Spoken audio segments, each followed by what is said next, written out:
اس سے بڑی نبی کی توہین کیا؟ ظالموں، یہ فاطمہ کا بابا ہے جس کے بارے میں یہ گستاخی کرتے ہو. تمہارا باپ ہو اور آنکھیں کھولے ہوئے باتیں کر رہا ہو، میں دیکھوں تم اس کو مٹی کے نیچے کیسے دفن کرتے ہو. تمہارا باپ نہیں تھا، فاطمہ کا باپ، یہ عائشہ کا شوہر تھا، اس لیے اس کے بارے میں ایسی گستاخی کرتے ہیں. کبھی اپنی بیٹیوں کے باپ کے بارے میں بھی تو ایسی بات کرو کہ وہ باتیں کر رہا تھا، آنکھیں کھولے ہوئے تھا، اور ہم اس کو اٹھا کے تم نے کیا تاثر دیا ہے قوم؟ صدیق و فاروق، وہ فاروق کہ رسالت کے احترام کا عالم یہ تھا،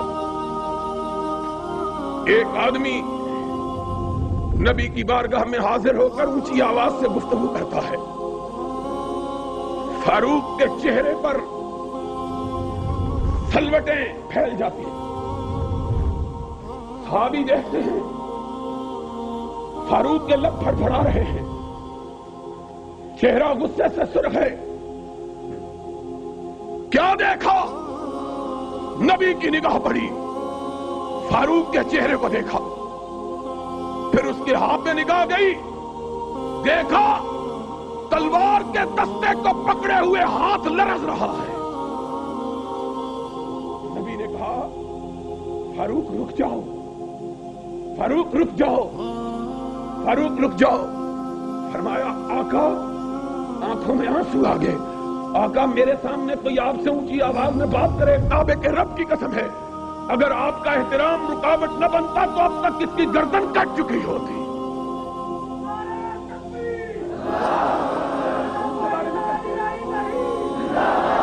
ان کے بارے میں کہتے ہو کہ انہوں نے زندہ حضور کو دفن کر دیا تھا. حضور آنکھیں کھولے ہوئے باتیں کر رہے تھے اور منو مٹی حضور کے اوپر ڈال دی تھی. کوئی تمہیں حیا نہیں آتی؟ اس ملا کو کہو جس نے یہ لکھی ہے، ایک دن کے لیے ذرا وہابیوں کو تو تجربہ کرنے دے اپنی ذات اقدس پر. ذرا دیکھ تو صحیح، ہم مولوی سلیمان کو گور کا بنا کے تیرا حشر کیا کرواتے ہیں. دیکھ تو صحیح، حیا نہیں آتی. اور یہ تو سعید کاظمی صاحب تھے. اب ذرا بات سن لو، عادت نہیں ہے مجھے، لیکن گرچہ ہو مشاہدہ حق کی گفتگو، بنتی نہیں ہے بادہ و ساغر کہے بغیر. آج تم نے اگر مجبور کر دیا ہے اپنے اکابر کے چہروں کی نقاب کشائی پر تو ذرا سن. گستاخی کی بات کرتے ہو. میں نے ایک کتاب لکھی، پتا ہے نام نہ لینا ممنوع ہے. یہ ٹھگنے،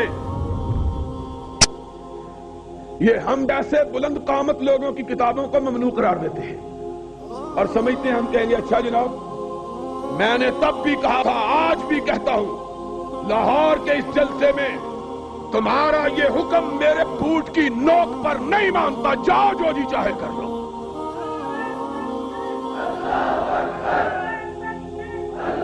تم نے سمجھا ہے؟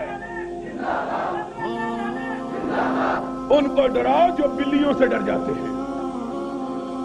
ہم کو کیا ڈراتے؟ نہیں مانتا میں اس حکم. اور آج تمہیں بتلانے لگا ہوں، سی آئی ڈی کے لوگ خصوصی طور پر میرے لیے آتے ہیں کہ آج اس کی تقریر ہے، خبر پہنچانی ہے. اور تمہیں آنے کی کیا ضرورت ہے؟ ہمارے کئی بھائی خود جا کے ٹیپیں پہنچا دیتے ہیں. سن لو، میں بزدل نہیں ہوں. جب تم نے پابندی کا اعلان کیا کہ البریلویہ پر پابندی ہے، اس کے بعد 6 ایڈیشن میں نے چھاپے ہیں. جاؤ جو جی چاہے کر لو. تم کس پر ڈراتے ہو؟ خدا سے ڈرنے والے غیر اللہ سے ڈرنا جانتے. اور جب ہم تو اس وقت نہیں ڈرتے تھے، ہمارے اکابر جب کوئی بھی ساتھ نہیں ہوتا. اور آج آج تو یہ جوانوں کی فوج ظفر موج ساری ہمارے ساتھ اللہ کے فضل سے. گئے دن کے تنہا تھا میں انجمن میں، گئے دل کہ تنہا تھا میں انجمن میں، یہاں اب میرے راستہ اور بھی ہیں انشاءاللہ. اب یہ مسلک کے دیوانے، مسلک کے پروانے، مسلک کی شمع پر قربان ہونے والے سینکڑوں ہزاروں نہیں لاکھوں تک جا پہنچے ہیں. اور بتلا رسول کے دیے ہوئے مسلک کے لیے قربانی دو گے؟ رسول کے عطا کیے ہوئے مسلک کے لیے قربانی دو گے؟ تم کب کی بات ہے؟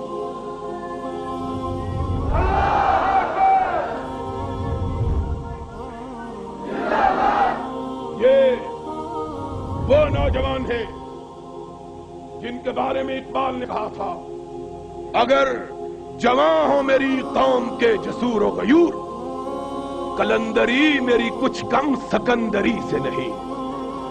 ضیاء الحق بھی حکمران ہے لیکن ہم بھی حکمران ہیں. سن لو، ہم آتے ہیں، لوگ زندہ باد کے نعرے لگاتے ہیں، لوگ آنکھیں بچھاتے ہیں، یہ آتے ہیں تو راستے صاف کرواتے ہیں، کسی کی نظر اس کو نہ لگ جائے. یہ بھی حکمران ہے، راستے صاف کرواتے ہیں. میں نے پوچھا یہ مال روڈ آج کیوں بند ہے؟ کہنے لگے امیر المومنین کی سواری آ رہی ہے.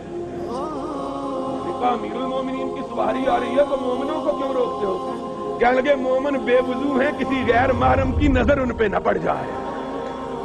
یہ امیر المومنین، یہ امیر المومنین کی سواری آ رہی ہے. کیوں طاؤس خان ٹھیک ہے کہ نہیں؟ بابا بڈھا ہو گیا، ویسے بڑا جوان ہے ماشاءاللہ. اور دیں گا باقیاں واسطے قربانی بابا، اور زندہ باد. کہتے ہیں کیا باتیں کرتے ہیں. ان کے بڑے نے کہا کتاب لکھی، کہنے لگے پابندی لگاؤ. ہم نے تو کبھی کسی کتاب کے بارے میں نہیں کہا پابندی لگاؤ. ہم نے کہا اور لکھو تاکہ لوگوں کو تمہاری حقیقت کا پتہ چلے. لکھو گے تو پتہ چلے گا، روشنی ہوگی تو ظلمتیں بھاگیں گی.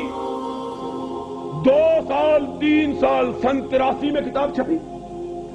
آج تک بڑے بڑے کرے باز، بڑے بڑے پان خور، بڑے بڑے سرمگی آنکھوں والے ہم کو مارنے کے لیے، مروانے کے لیے درخواستیں کرتے رہے غیر اللہ کو. ہم نے کہا سرمگی آنکھوں والوں اور شگفتہ ہونٹوں والوں، مارنے کے لیے لوگوں سے فریادیں کیوں کرتے ہو؟ اپنی آنکھ اٹھاؤ، ہم ویسے ہی مر جائیں گے. لوگوں سے کیا دکھاتے رہتے؟ تم خود ہم سے بات کرو. کچھ ہم سے کہا ہوتا، کچھ ہم سے سنا ہوتا. لیکن مجھے میرے دوست کہنے لگے اصل میں ان کو غیر اللہ سے مانگنے کی عادت پڑی ہوئی ہے نا، اس لیے مانگنے سے رہتے نہیں ہیں. 3 سال تک درخواستیں کرتے رہے. پابندی لگا دو، پابندی لگا دو. اور بے وقوف ہو، عقل دیکھو. میں نے کہا عقل؟ کہنے لگے یار تسی بھی بڑے ظالم ہو. جی عقل ہوں تو یہ ہو کچھ ہوں، جی عقل ہوں تو پھر یہ ہو کچھ ہوں. میں نے کہا عقل کی بات کرو. کتاب عربی زبان میں چھپی ہے، پابندی پاکستان پنجاب میں لگوا رہے ہیں. ہے کوئی عقل کی بات؟ اور جس گورنر کو کہتے ہو اللہ کے فضل و کرم سے اس گورنر کو بسم اللہ پڑھنی نہیں آتی ہے. اب کیا ہے گورنر کی بات، ماشاءاللہ جا رہا ہے ایسی کی تیسی ان کی. میں یہ کہہ رہا تھا کہ غیر اللہ سے فریاد